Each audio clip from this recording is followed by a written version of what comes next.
Presiden Prabowo Subianto telah mengusulkan penghapusan kuota impor, terutama untuk komoditas yang berkaitan langsung dengan hajat hidup orang banyak. Usulan tersebut beliau sampaikan dalam acara Sarasehan Ekonomi bersama Presiden Republik Indonesia di Menara Mandiri dalam beberapa waktu yang lalu.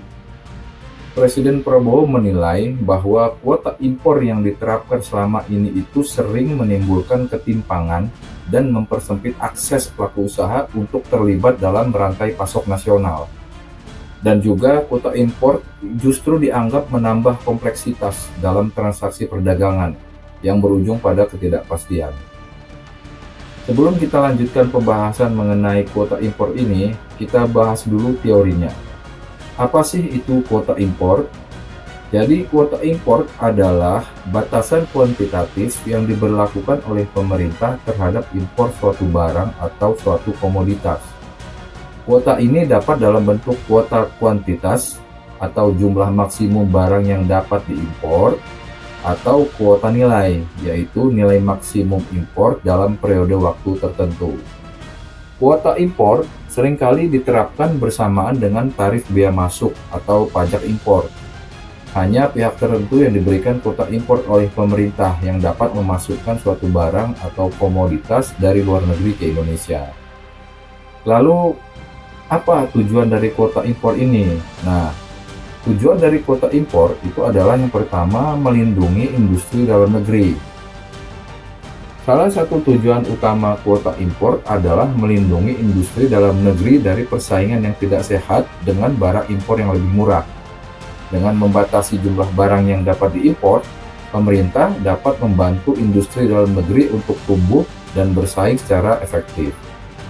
Tujuan yang kedua adalah mengendalikan neraca perdagangan.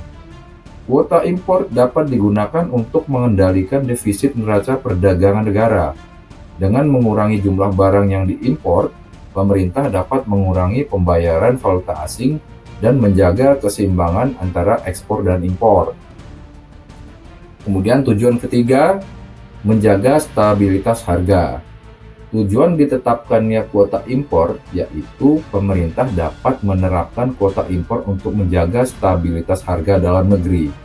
Jika terlalu banyak barang impor masuk ke pasar lokal, ini dapat menyebabkan penurunan harga dan merugikan produsen dalam negeri. Dengan mengontrol jumlah impor, pemerintah dapat mencegah fluktuasi harga yang tidak diinginkan.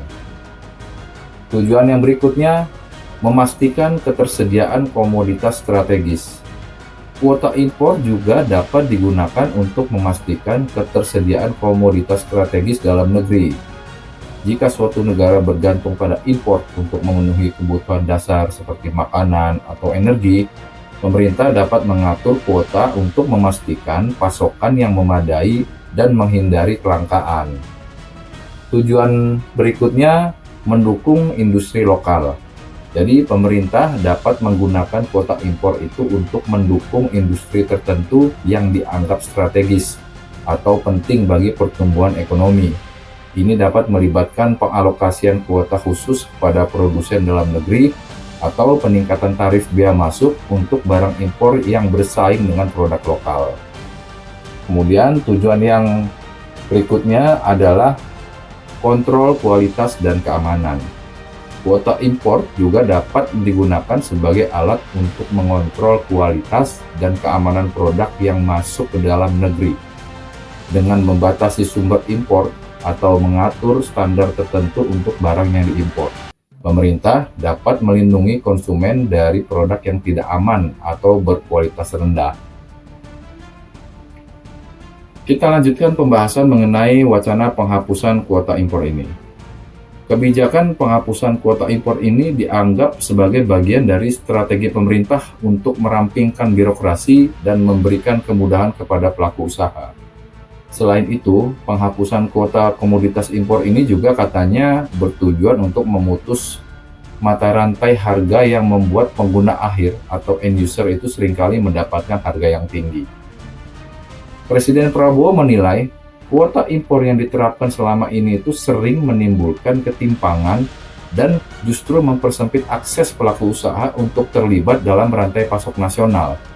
Salah satu komoditas yang diusulkan agar dibebaskan dari kuota impor yaitu daging.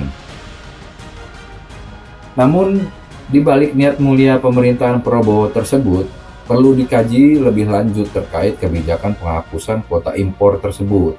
Jangan sampai seolah mau memberantas rantai impor, tapi perlindungan bagi industri dalam negerinya itu bagaimana?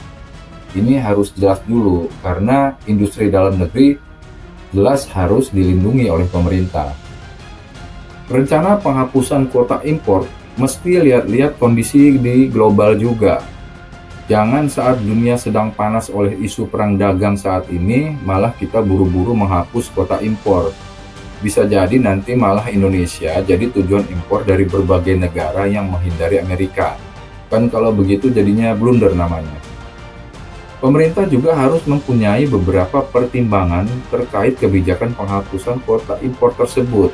Pertimbangan itu yang pertama adalah perang dagang itu membuat produsen dari berbagai negara mencari pasar alternatif. Contohnya, pakaian dari Vietnam, Kamboja, dan Cina itu akan membanjiri pasar Indonesia kalau impornya dilonggarkan. Bukankah ini sama aja dengan bunuh diri? Yang kedua, program pemerintah Prabowo yang berkaitan dengan swasembada pangan akan menjadi tidak relevan. Impor pangan yang saat ini angkanya sudah tinggi atau jumbo bakal semakin melonjak drastis dengan adanya penghapusan kuota impor ini.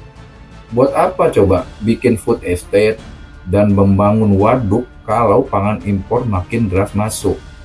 Pemerintah perlu mengkaji lebih dalam di setiap komoditas sebelum menerapkan kebijakan penghapusan kuota impor. Komoditas pertanian, kalau kuota impor pangan dibuka lebar, maka habislah semua petani kita. Pemerintah harus mempertimbangkan dengan matang soal kebijakan penghapusan kuota impor ini. Tujuannya memang mulia, untuk menghapus praktek rente, memangkas rantai pasokan, dan lain-lain. Tapi jangan sampai kebijakan impor ini justru mematikan industri di dalam negeri, atau bahkan mematikan usaha para petani kita. Demikian pembahasan kita kali ini mengenai rencana pemerintahan Prabowo untuk menghapus kuota impor. Semoga bermanfaat dan tercerahkan. Silahkan share video ini agar makin banyak yang tercerahkan, dan jangan lupa subscribe channel ini. Terima kasih atas kunjungannya dan sampai jumpa lagi.